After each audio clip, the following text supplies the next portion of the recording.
reconciliation. Craig, if I'm really honest, I think it's one of those things, until we actually have got our own properties in, that's when the real questions I think will come. Yeah, totally. You know, I think getting an overview is good, but until I think we're into that properly, I think for me, look, we're not really attempting to, we're just giving you an idea about where it is. You guys have got the principles of how to reconcile. Then you just got to find your way through, and we're there in the first month, basically doing the reconciliation with you or for you, while you're getting all the other changes done. So that's pretty much it. That's the purpose of this training. It's really, you do have cheat sheets there, but again, we're really just teaching you how to do it on a good day, where everything goes right, and then all the other sort of variances that come in. By the time you get to the end of the month, we should have covered all those with you because they're real time. They're sort of real time. Right. What have you found? What hurdles have you found with the sites that have already transitioned over? Is Opera talking well? Is there issues there? Do you expect we'll see any of those issues moving? When we do transition over. Yeah. Okay. So the first issue that caught us unaware is Markula is that 5-day gap between the end of Hiram and the start of Opera. Yeah. That's the main thing we've got to tackle straight up. I still haven't got a solution yet from that Hiram import. Is that happening elsewhere or just happens to be Markula? Well, no, that only happened with Markula, but it's also going to happen with you guys. Because what you guys are going live on the 5th? 5th. Yeah. So it's going to happen with all the 4 that are going live. Because that's not really a system thing. That's like, we've got to keep track of these all the payments and reservations that happen in those 5 days, because they're not in Opera and they're kind of in Hiram, but we're not taking any of that data from Hiram. Right. So is there some data that we can collate each day over those 5 days? Mm-hmm. Yeah. So I've got that report. We're working on a solution. There's 2 solutions. One is that, hopefully we get a daily report from Hiram, which we can process and, enter payments against each of those reservations. Second solution is at the end of each day, or the start of each day, you guys have to put in those reservations and the payments so that we can reconcile it from there. So that's definitely one. That's the main issue. Will that be a individual data entry for each reservation, or is it something that we can do in a CSV file and dump in? Well, that's what I'm hoping. Somebody did send me a CSV file from Hiram, although again, we haven't had a chance to have a look at that just yet. I'm not sure who's did it. Either of you guys? It was probably us. I think we sent some stuff through. Yeah, Ricky sent it. Yeah. So once we have a look at that, that's the ideal scenario. You have a CSV file. We show you how to upload it. All good. Pretty crucial for us. We're 3 times the size of anyone else in letting pool stock. So I just want to make sure we're well and truly a step ahead. Yeah. So James, did you send that file to services or Kirsty, or where did that? So Craig, that has gone to services. Mm-hmm. It's on the 9th of June. I'm just forwarding to you again. Great. I'm just sending it to your email in case you haven't. Yeah, that's good. So Craig, I've got a couple of other questions on Ricky's theme. So our data import now, the 27th or the 29th. We pushed ours back to pretty much the 29th. We're in a much luckier position that we don't have as many rooms. But I just wanted to confirm one thing. So we got a booking that stretches over the end of June, beginning of July.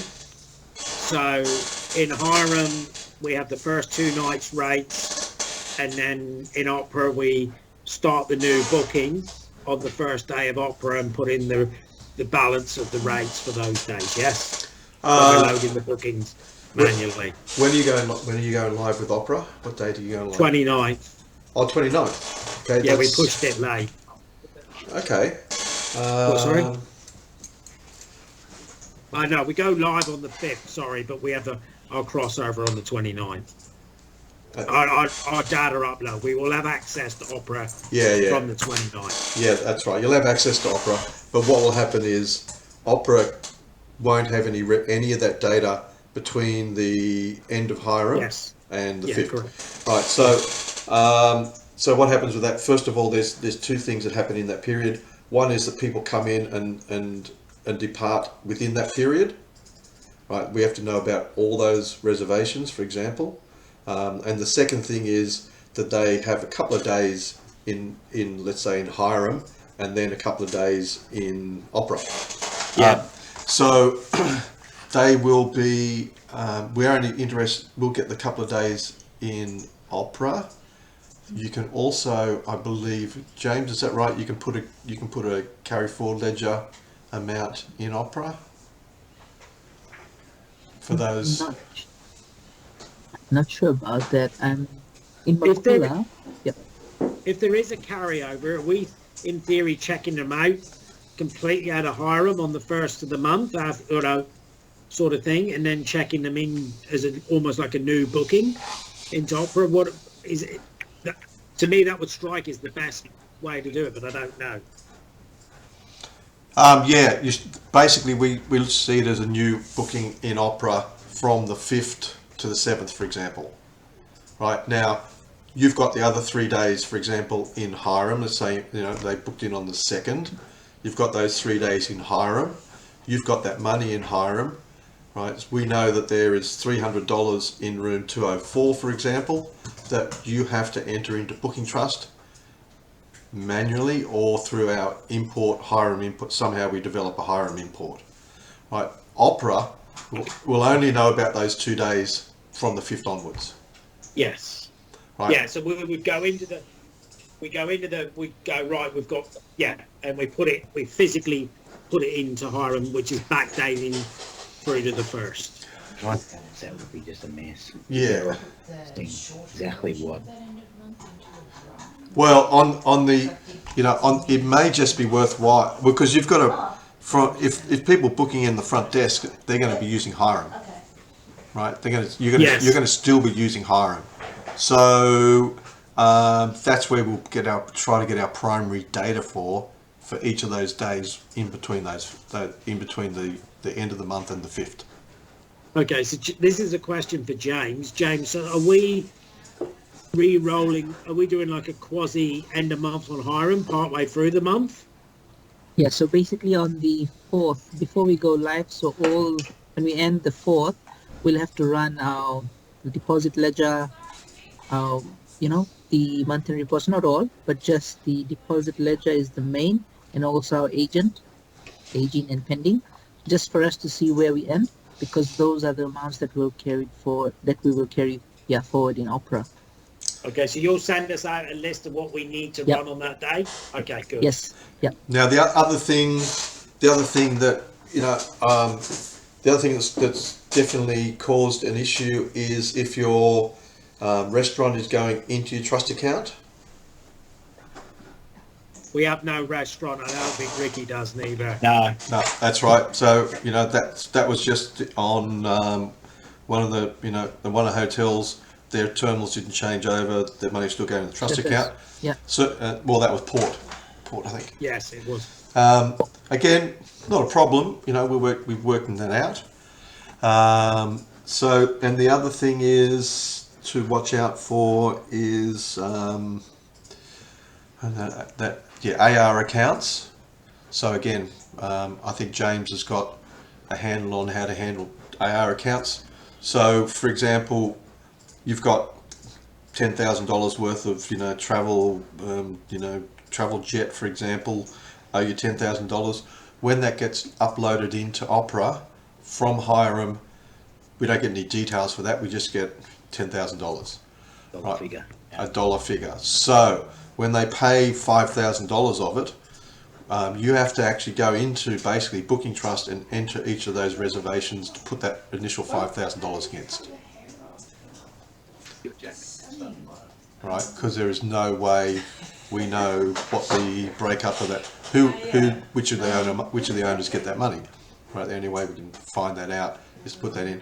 Moving forward, it's not a problem in Opera because you're transferring reservations into their AR account.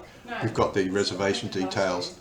We just don't have the reservation details from that, unless, you know, there is something in Hiram that you can again give us a CSV which goes, these are all the AR reservations.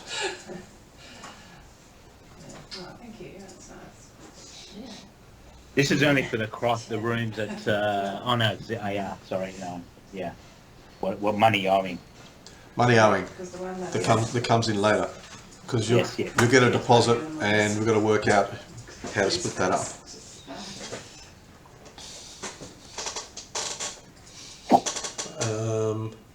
In terms of the data coming from, in terms of the data coming from Opera, we're not having any problems with that.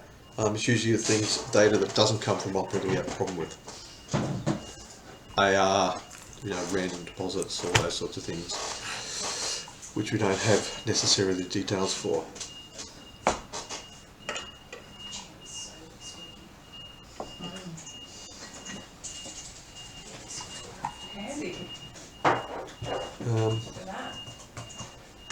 The other thing, I think we're all good. We're all good for contracts, LMAs, FF&E ledgers. Have we spoken about FF&E ledgers? Do you keep? No, we don't have an FF&E ledger here. And No, I don't think we do either. Everything goes just into the trust, doesn't it, James? Yeah. Yeah. Yeah. Okay. One trust. Yeah. I don't know, James. Anything else that stuck out for you? Not at the moment, Craig. I've given the so Ricky and Nigel, were you able to access the demo version of Booking Trust? I logged in this morning as far as I've got because there's been a couple of things going on. I've had a squizzy if you had a look. Yeah, Zach had a look at it. Okay. Yeah. So we can get into it, no problem. But Yeah, again, it's Cassie, I think, had a look. nothing She worth printed off a statement statement. there. Yeah. Yeah. So really, what happens after, again, once we go through the bank reconciliation, for example, that really just confirms. Again, we get down here, we confirm that the bank reconciliation is correct. But then what happens? Each of these bookings land into each of these buckets on the side. So this bucket here, for example, unconfirmed, is a list of reservations that in theory have checked out but for some reason haven't balanced. So if we look at this one, for example, Craig, you're going to share your screen? Oh, sorry. Yeah, we can't see it. Always, that is a common thing for me to do. Hang on.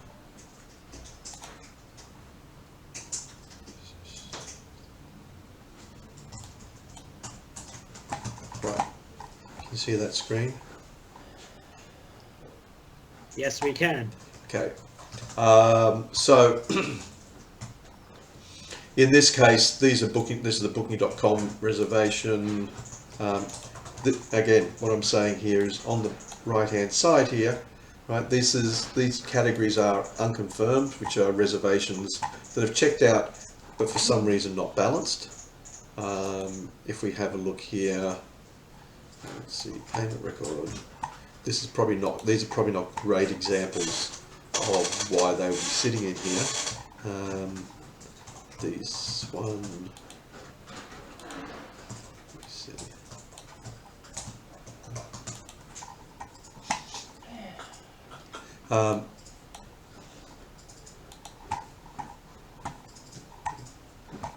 And then we've also got these unconfirmed pending. Right, the unconfirmed pending is a list of reservations that we're waiting for payments to come in. Right, so this is obviously hotel beds, but at some point the payment comes in, and what happens then, for example, is we go, well, it's a hotel beds, payments come in, we click on this amount, we've already got the transaction sitting there from Opera, and we go, yep, that actually hit the account on, let's say, the 20th of January, and we confirm that payment. That booking becomes fully paid, and you can see within each booking we have a number of options. You can see if you click the plus sign, there's just an overview of the booking. So they've received $609, there's some fees and some charges. Now if we go into the payment record itself, we can see on this particular booking there was a accommodation due. That's accommodation manual, so they put in some manual accommodation, and then there's some accommodation due here, and this is what has been paid off in this particular reservation. So there's 2 lots of accommodation payments. Now the only reason there's 2 lots of accommodation payments is if we have a look at first of all the receipts, we can see there was actually 2 payments made. One for $183.45, that was confirmed as part of the bank rec on the 2nd, and this one was confirmed on the 20th, which is a direct bill which we just received during this demonstration. So I'm just going through each of these options on the bottom here. More details really just shows you more details. It really is just an overview of the reservation itself. Transfer. If you want to transfer this reservation to another property altogether, you can use this option.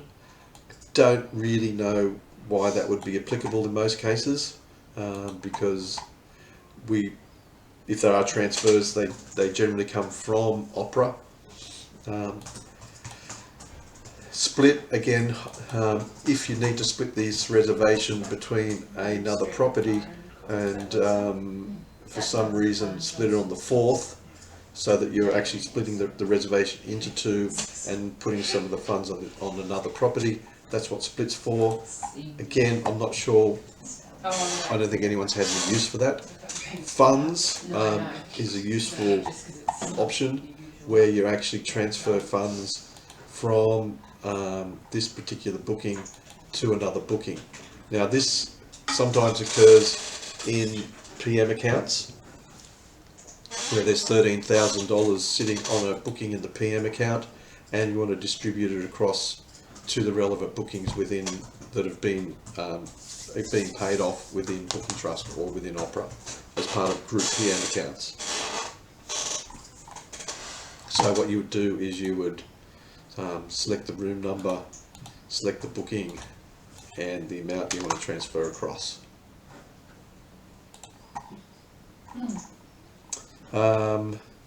Payment record, this is the payment ledger of the actual reservation itself. You can see it's a 2-sided ledger. There are, we'll see if we can find something more items on there. Receipts, we've gone through before, shows you the receipts on the booking. Booking rate, that's not particularly relevant, it just shows you a record of the booking rate itself. That's more relevant for residential long-term bookings. You don't have these 2 options, remove or receive. Log files, that'll show you a list of all the options that have happened on this, all the changes that have happened on this reservation. So if I was to actually put in a booking charge, you can add let's say I was going to add a booking charge, and that's beach town hire. Again,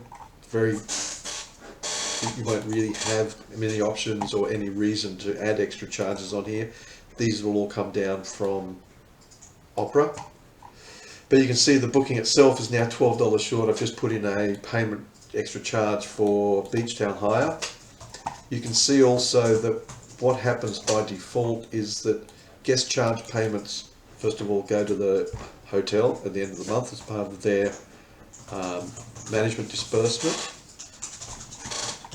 By default, what we do is if there are any guest charges, or there's a guest charge there for $12 for beach town hire, we take that money first. So we've only got $609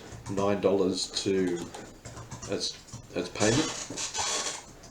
So we take the $12 out first to pay the hotel, and whatever's left gets split up into accommodation payments.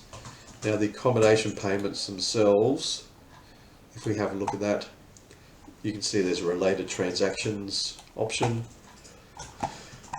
and there are no related transactions. Let me see, global fees. Oh, okay, I've moved this to a club room, so all the fees and charges have been taken off. So let me just transfer this back to an owner room.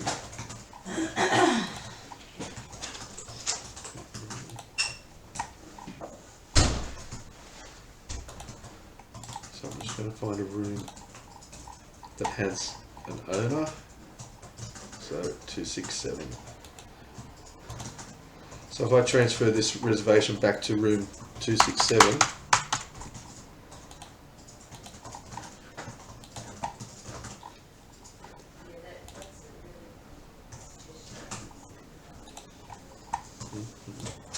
just going to recalculate this reservation.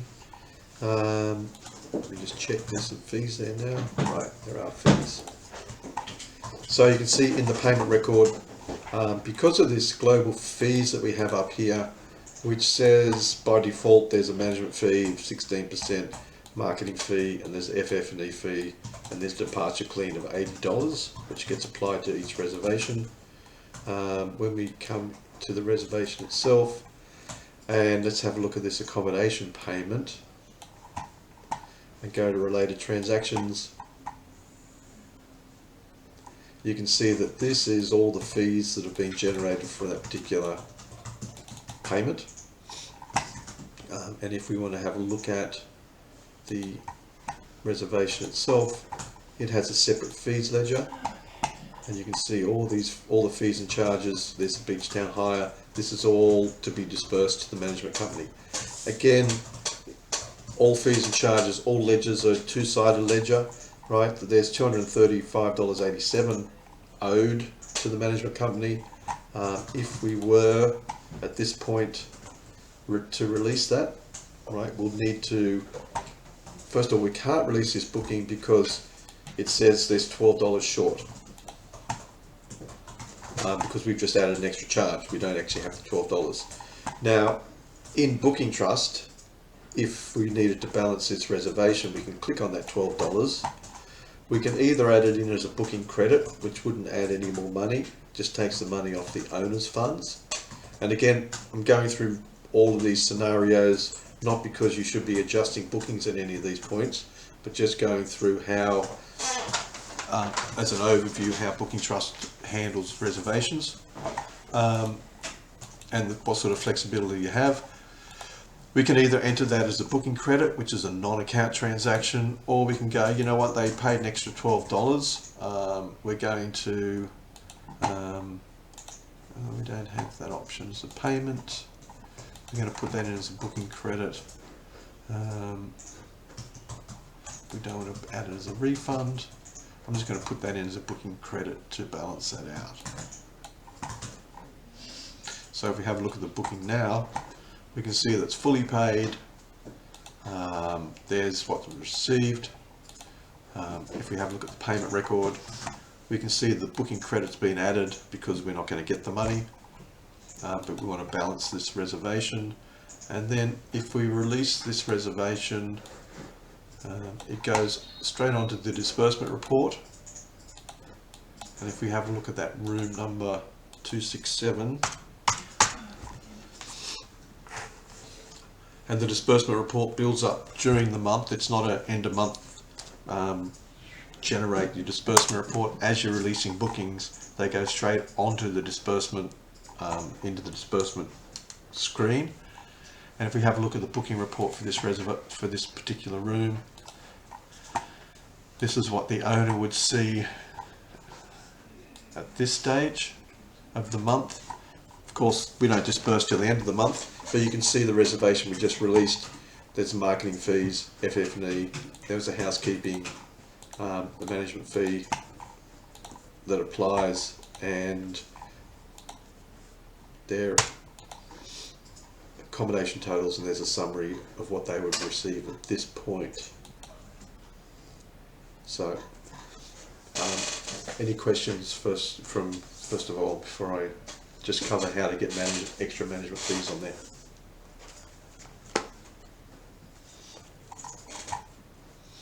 So part of the job in the first month especially is to go through the unconfirmed paid list, which is a list of reservations that are checked out, that have been fully paid. Do some checking.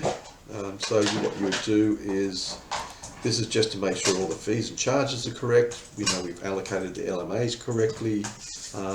We'll go through each of those before you start releasing them. But you can see here, for example, let me find one with some charges on there.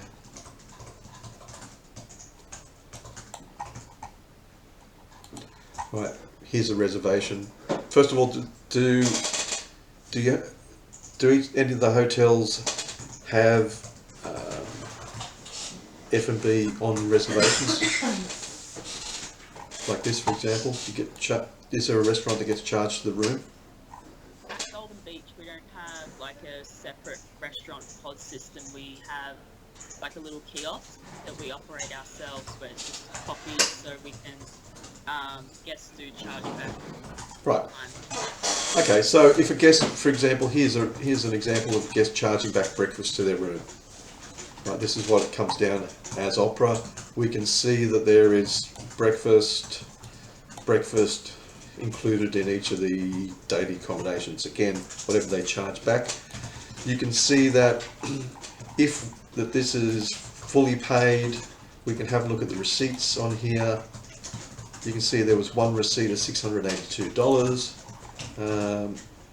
We can, if we were to release that, and you can see here that there is $174 worth of charges and $130 worth of fees. We basically split up fees and charges for two reasons.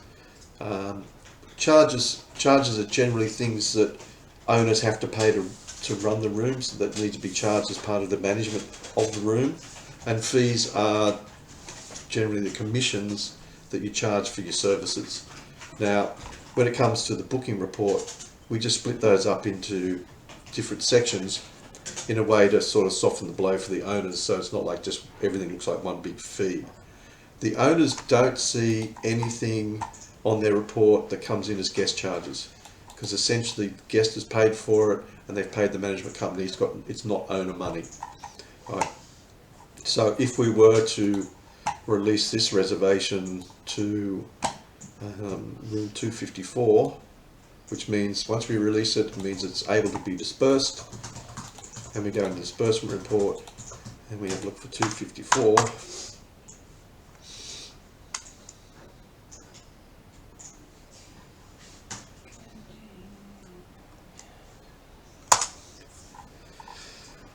We can see that in the disbursement part, first of all, if we have a look at their booking report, we can see the reservation that we just released then, which was the booking.com one. There was a service clean, marketing fees, departure clean, management fees, and accommodation payment. In this particular room, it looks like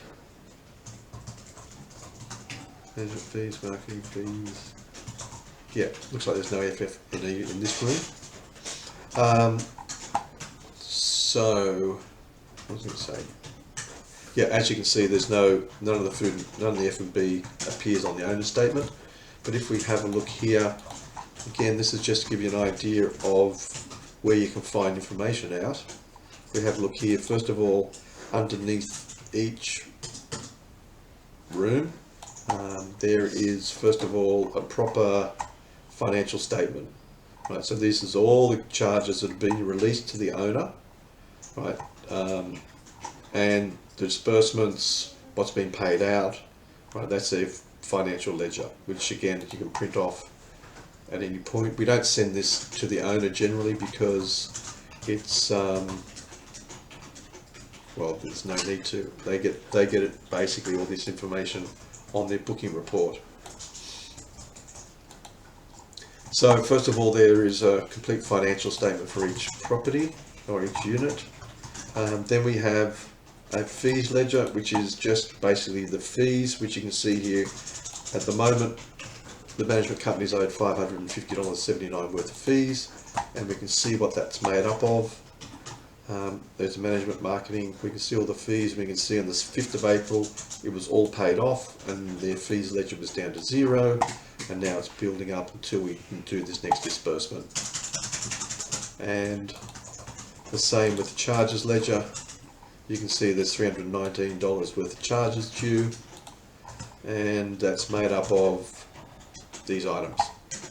So if we were at this point going to disperse the funds to the owner, and this is the owner's return here, this is what the owner get remitted, and if we hit disperse all, which once you go live at the end of the month, that sends this booking report to the owner. Again, with I think there is a delay. We normally don't send it immediately because there's usually about a week before the ABA file's actually created.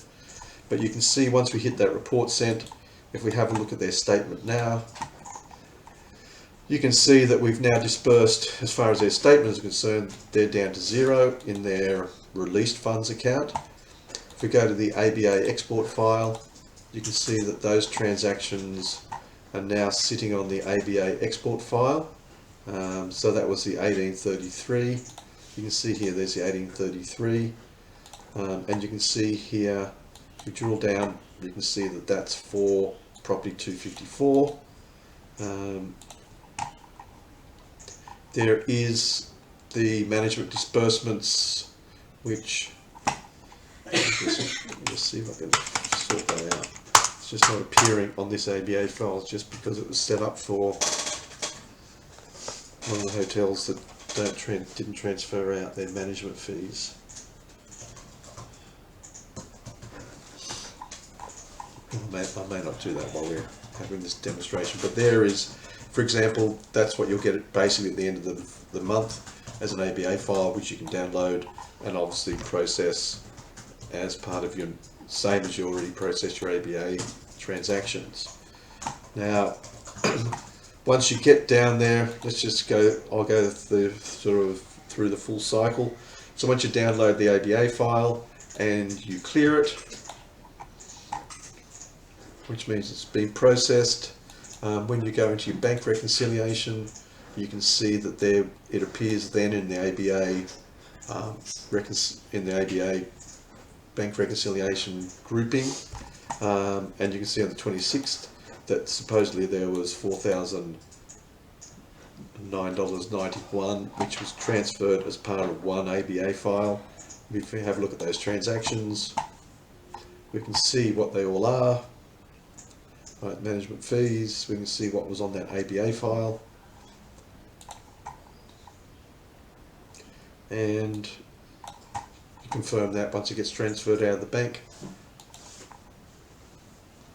And then at the end we have a series of reports. First of all, the manager paid report, which you can see these are all the, for example, there's the management pay charges report, or the management paid report for a property disbursement which was done on the 5th of April. And we can have a look at the breakdown if you need to. Basic Wi-Fi packages, these are refunds. This is a list of all the breakdown of the charges, fees and charges that were generated during the month. The main thing, and the same thing here for the management fees paid. There's a breakdown here of the fees, so you can see that sundry items, management fees, management fee due, and if we went to the, for example, let's have a look here, the channel fees. If we did a breakdown of the channel fees, you can see these are the channel fees against each of the reservations, so you get a full report on what channel fees were collected or what particular fees were collected during the month. There is also at the end a revenue report, which I won't run right now because it takes a bit of time, but that gives you a complete list of, I think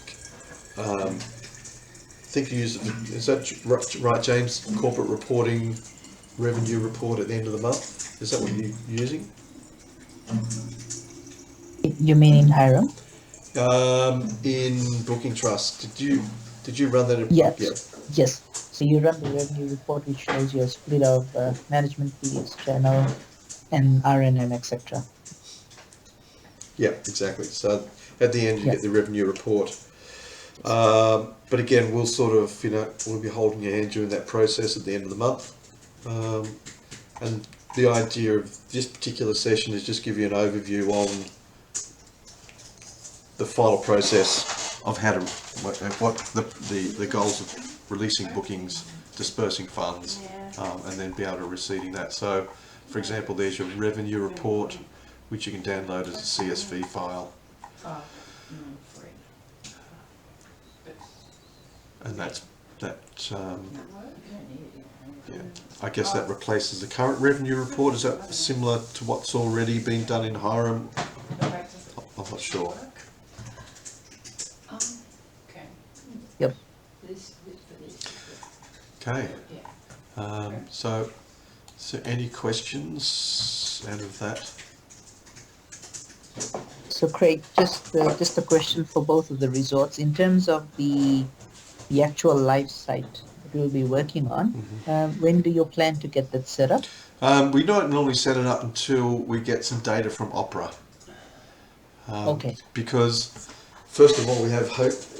Then we get the room numbers down. We start allocating the owners on there. We can set it up beforehand, but there's really not much we can really. But we don't have anything. At the very most, we can dummy up a set of room numbers, but it really doesn't have any. So it's not until what happens is we get that first data download from Opera. Okay. That starts to populate the room numbers with the reservations in there. We've got to verify all that data. So normally within the first few days, to say the first week of Opera going live. All right. Yeah. Can we just go back to AR accounts on a money owing when we go to changeover? We were just talking earlier that we can do.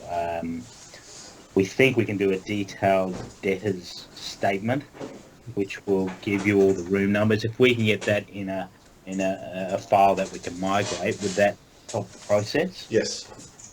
Yes. Yeah. Cassie, is that? Do you know? Because you know Hiram better than we do. Can you get that sort of detail? Yep. Yeah, you can. You just go into the individual AR accounts in Hiram, and then you can run basically a statement that breaks. Yeah, it'd be worth having a look at. We didn't do it with Marcula. We didn't even think about it, but I think it's worth having a look at. I think it's well and truly worth thinking about. Definitely. So we might run a couple of files and send it to you. Yep. By James, just so we can have a look at that and see if that's something we can do, or do we do one and just look at how it's laid out and make those changes so that they can be migrated in, because that will save a heap of time. Well, it's more the accuracy, and heaps of time and accuracy. So yeah. Okay, we'll do that. We'll come up with we'll have a look at a file and send it to you and see what you think. Yeah, great. Yeah. So long as it's got room number, and really just the, I guess if it's an amount. So there's two things we need to know. If it's a guest charge amount that you get the money for, if it's just accommodation, if it's split between accommodation and guest charges, we need to know what the split is. It's usually just accommodation, that statement, because it's an AR. We will be taking the money before that. Great. If it's just accommodation, then it makes it even better. And the start and finish date would help. Yeah, okay. We'll run a couple of reports in the back and help us. That'd be brilliant. Yep. Great. Ricky, if you guys need a hand with anything like that, just feel free to reach out. Happy to help. Thanks, Cassie. No problem. James, I have a quick question for you. This revenue report Yep. that Craig's got on the screen, is that basically the higher-end version of the monthly summary report? Yep. You're right. So based on this, we normally journalize our various revenue streams. Yeah. Okay, beautiful. Thank you. Nice. Okay. Yeah, that's all I need to cover for today. If there's no more questions, I'll call this meeting to an end. Thanks, Greg. No problem. I got no more questions. Great. boys. Okay, I'll send this recording to James and he can distribute it from there. Thanks, Greg. We'll try and get that list to you in the next couple of days. Yeah, great. Okay. Thanks, mate. Thanks, Greg. Okay, bye.